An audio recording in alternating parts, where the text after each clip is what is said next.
सभी का स्वागत है। आप सभी टीजीटी और पीजीटी की तैयारी करना चाहते हैं तो ये वीडियो आपके लिए बड़ा ही हेल्पफुल साबित हो सकता है, क्योंकि मैं लेकर आई हूँ हिंदी साहित्य का इतिहास। तो आप सभी अभी इस चैनल को सब्सक्राइब करें और नोटिफिकेशन का बटन दबाना ना भूलें। नमस्कार दोस्तों, चलिए अब हम चलते हैं अपने प्रश्नों की ओर। हमारा पहला प्रश्न है, हिंदी साहित्य की भूमिका के लेखक कौन हैं?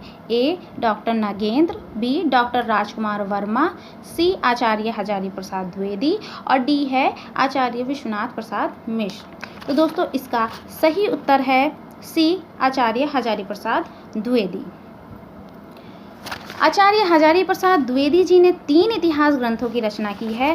पहला हिंदी साहित्य की भूमिका, जो उन्होंने 1940 में लिखा, और दूसरा हिंदी साहित्य उद्भव और विकास, जो उन्होंने 1952 में लिखा, और तीसरा है हिंदी साहित्य का आदिकाल, ये भी उन्होंने 1952 में लिखा। तो चलिए दोस्तों, आपको एक छोटी सी ट्रिक बता दी जाए जिससे आपको ये ज़्यादा समय तक याद रहेगा। देखिए, हिंदी साहित्य की भूमिका में से हम सिर्फ भूमि को लेंगे और उत्तर में से हम लेंगे आचार्य हजारी को। आचार्य हजारी, इसमें से एक छोटा सा वाक्य हम निकालेंगे और उस वाक्य को हम याद रखेंगे, और वो वाक्य ये है कि ऐसी भूमि जहाँ पर हजारों आचार्य रहा करते थे। तो ये वाक्य आपको एग्जामिनेशन टाइम में याद दिलाएगा कि हिंदी साहित्य की भूमिका के रचनाकार कौन है।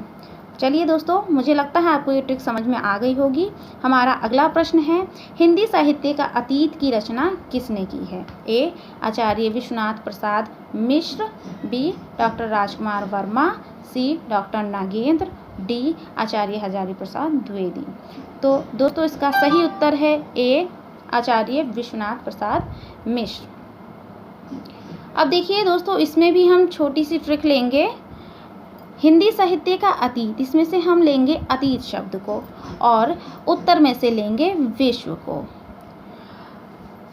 और एक छोटा सा वाक्य बनाएंगे, विश्व का अतीत। तो इस शब्द से और इस वाक्य से आपको याद आ जाएगा कि हिंदी साहित्य का अतीत है वो आचार्य विश्वनाथ प्रसाद मिश्र ने लिखा है। चलिए दोस्तों, अगले प्रश्न की ओर चलते हैं। हमारा अगला प्रश्न है, हिंदी साहित्य के प्रथम काल को वीर काल किसने कहा है? ए. मिश्र बंधु, बी. विश्वनाथ प्रसाद मिश्र, सी. Rahul Sankrityayan, D. Doctor Rajkumar Verma. Sorry, इसमें वर्मा पूरा नहीं लिखा गया है। अब इसका सही उत्तर है विश्वनाथ प्रसाद मिश्र। दोस्तों इसको भी हम छोटी सी ट्रिक के साथ याद कर सकते हैं। वीर काल में से हमको सिर्फ वीर लेना है और विश्वनाथ पूरा लेना है। अब दोस्तों हम इसको इस प्रकार समझ सकते हैं कि विश्व का नाथ अर्थात जो पूरे विश्व को संभालता है, पूरे विश्व की देखभाल करता है, तो ऐसा विश्वनाथ वही हो सकता है जो वीर हो। चलिए दोस्तों, हम चलते हैं अपने अगले प्रश्न की ओर। हमारा अगला प्रश्न है, हिंदी भाषा का उद्गम और विकास किसने लिखा है? A. Doctor Nagendra, B. Hazari Prasad Dwivedi, C. Ramchandra Shukla, D. Doctor Uday Narayan Tiwari. तो दोस्तों इसका सही उत्तर है डी. डॉक्टर उदय नारायण तिवारी।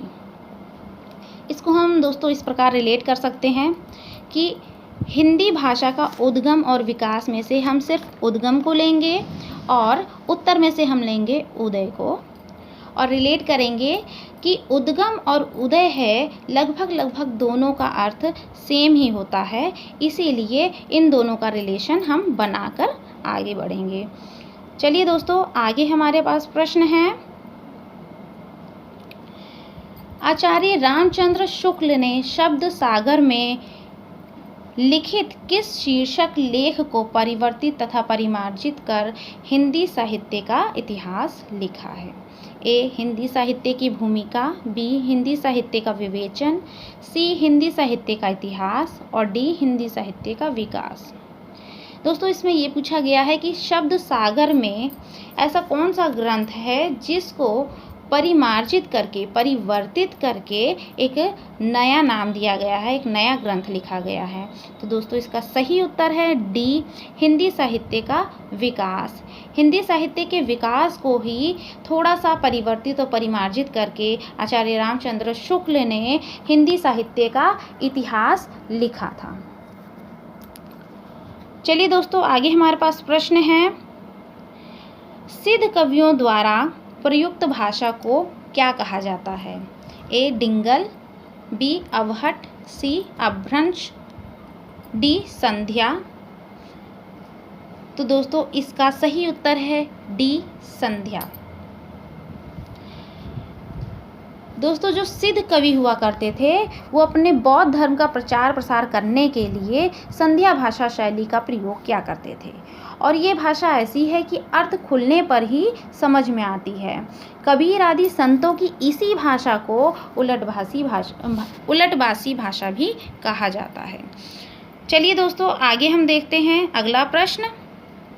अगला प्रश्न है हमारा, राहुल सांस्कृत्यायन ने किसको हिंदी का पहला कवि माना है? ए सरहपा, बी लाइपा, सी शबरपा, डी गणहपा। तो दोस्तों इसका सही उत्तर है ए सरहपा। सरहपा को राहुल सांस्कृत्यायन ने पहला कवि माना है।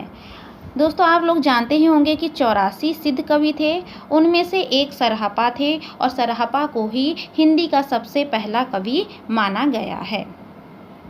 हमारा अगला प्रश्न है, सहजयान के प्रवर्तक कौन है? ए लाइपा, बी गणहपा, सी शबरपा, डी सरहपा।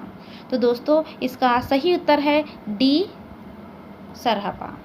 सहजयान के प्रवर्तक हैं सरहपा, जिन्होंने दोहा